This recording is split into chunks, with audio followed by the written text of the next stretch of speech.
Hello my dear friends. आज हम जिस टॉपिक को डिटेल से देखने वाले हैं उस टॉपिक का नाम है संघ लोक सेवा आयोग, यूनियन पब्लिक सर्विस कमीशन। तो दोस्तों आइए चलिए इसके बारे में हम डिटेल से जानते हैं कि संघ लोक सेवा आयोग क्या है और इसमें कौन कौन से एग्जाम्स होते हैं। संघ लोक सेवा आयोग, थोड़ा सा उसका ब्रीफ इंट्रोडक्शन लेते हैं, परिचय। भारतीय संविधान के अनुच्छेद 312 के अनुसार संसद को संघ और राज्यों के लिए एक या एक से अधिक अखिल भारतीय सेवाएं बनाने का अधिकार प्राप्त है। इन सभी अखिल भारतीय सेवाओं में भर्ती संघ लोक सेवा आयोग द्वारा की जाती है। इन सभी अखिल भारतीय सेवाओं में भर्ती संघ लोक सेवा आयोग यूपीएससी द्वारा की जाती है। राज्य स्तर पर प्रशासनिक सेवाओं हेतु राज्य लोक सेवा आयोग द्वारा भर्ती की जाती है। संघ लोक सेवा आयोग भारत में केंद्रीय भर्ती एजेंसी है। भारतीय संविधान के भाग 14 में अनुच्छेद 315 से अनुच्छेद 323 के तहत संघ लोक सेवा आयोग की संरचना, उसके सदस्यों की नियुक्ति और निष्कासन तथा संघ लोक सेवा आयोग की शक्तियों और कार्यों से संबंधित प्रावधान किए गए हैं। संघ लोक सेवा आयोग एक स्वतंत्र संवैधानिक निकाय है। केंद्र में यूपीएससी के समानांतर राज्य में राज्य लोक सेवा आयोग SPSC state public service commission कार्यरत है। संविधान के भाग 14 में अनुच्छेद 315 से 323 के तहत एसपीएससी की संरचना, उनके सदस्यों की नियुक्ति और निष्कासन तथा एसपीएससी की शक्तियों और कार्यों के बारे में प्रावधान किए गए हैं। संघ लोक सेवा आयोग का कार्यालय नई दिल्ली में है। चलिए अब हम इसकी स्थापना के बारे में थोड़ा जान लेते हैं। प्रथम लोक सेवा आयोग की स्थापना अक्टूबर 1926 में हुई। भारत के स्वतंत्र होने पर संवैधानिक प्रावधानों के तहत 26 अक्टूबर 1950 को लोक सेवा आयोग की स्थापना हुई। इससे संवैधानिक दर्जा देने के साथ साथ स्वायत्तता भी प्रदान की गई ताकि यह बिना किसी दबाव के योग्य अधिकारियों की भर्ती कर सके। इस नव स्थापित लोक सेवा आयोग को संघ लोक सेवा आयोग का नाम दिया गया। भारतीय स्वतंत्रता आंदोलन के दौरान राष्ट्रवादियों की एक प्रमुख मांग थी कि लोक सेवा आयोग में भर्ती भारत में हो, क्योंकि तब लोक सेवा आयोग की भर्ती इंग्लैंड से हुआ करती थी। आयोग अभी हम देखेंगे सदस्य एवं उनके कार्यकाल। आयोग के सदस्य राष्ट्रपति द्वारा नियुक्त होते हैं। कम से कम आधे सदस्य किसी लोक सेवा के सदस्य होते हैं जो न्यूनतम 10 वर्षों के अनुभव प्राप्त हों।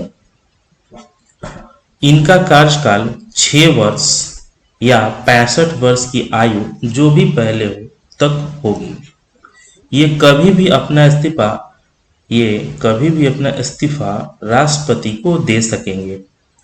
इससे पहले राष्ट्रपति इन्हें पद की अवमानना या अवैध कार्यों में लिप्त होने के लिए बर्खास्त भी कर सकता है।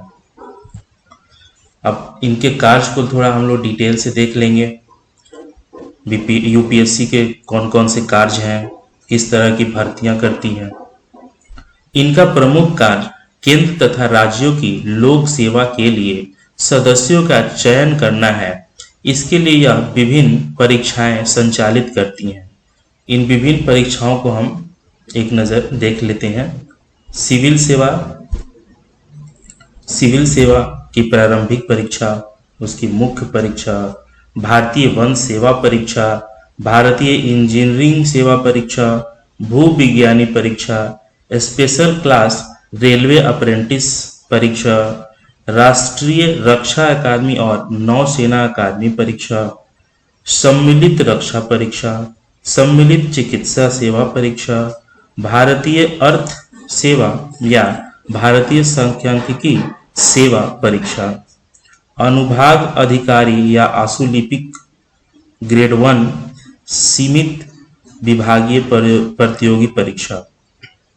इसके अतिरिक्त राज्य लोक सेवा आयोग के अधिकारियों को संघ लोक सेवा से अधिकारी के रूप में भर्ती करना, भर्ती के नियम बनाना, विभागीय पदोन्नति समितियों का आयोजन करना, भारत के राष्ट्रपति द्वारा निर्दिष्ट कोई अन्य मामला सुलझाना इत्यादि इनके प्रमुख कार्य हैं। कुछ संवैधानिक प्रावधान भी इनके होते हैं, उन प्रावधानों को भी हम लोग देखेंगे। अनुच्छेद 15 जो अभी हम लोगों ने देखा था कि अनुच्छेद 315 से लेके 323 के बारे में चर्चा पीछे किया गया था। तो अनुच्छेद 315 है वो यह कहता है कि संघ और भारत के राज्यों हेतु लोक सेवा आयोग का गठन। 316 कहता है यूपीएससी के साथ साथ एसपीएससी के सदस्यों की नियुक्ति और कार्यकाल। अनुच्छेद 317 है यूपीएससी या एसपीएससी दोनों के सदस्यों को हटाना और निलंबित करना। अनुच्छेद 18 आयोग के सदस्यों और कर्मचारियों की सेवा की शर्तों हेतु नियम बनाने की शक्ति। अनुच्छेद 319 आयोग के सदस्यों द्वारा सदस्य न रहने पर पद धारण करने का प्रतिषेध। अनुच्छेद 320 लोक सेवा आयोग के कार्यों का वर्णन उसमें किया गया है। अनुच्छेद 322 लोक सेवा आयोग के व्यय, उनके खर्चों के बारे में दिया गया है।